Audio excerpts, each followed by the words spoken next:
কথা বসবে।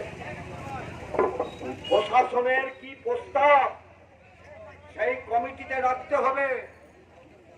প্রস্তাব যদি এই হয় হ্যাঁ উন্নয়নের জন্য এতটা জায়গা দরকার, রাস্তাকে সম্প্রসারণ করতে, এটা মনে করিয়ে দিও কি কোথাও ফ্লাইওভার করতে, আমরা বলবো না আমরা উন্নয়নের বিরোধী, না আমরা জনতায় আছি, আমরা যারা এখানে আসছি আমরা কিন্তু কেউ ভাঙচুর করতে আসিনি, আমরা হকের দাবি জানাতে এসেছি।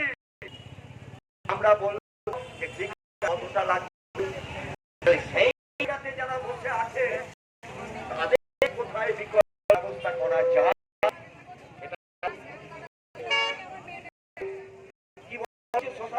ছড়িয়ে দিয়েছে দেখলাম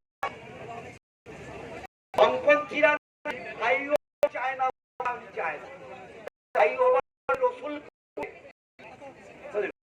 বাজার দোকান ভাঙতে হবে কেন? কোন বলবে কেন ভাঙতে হবে?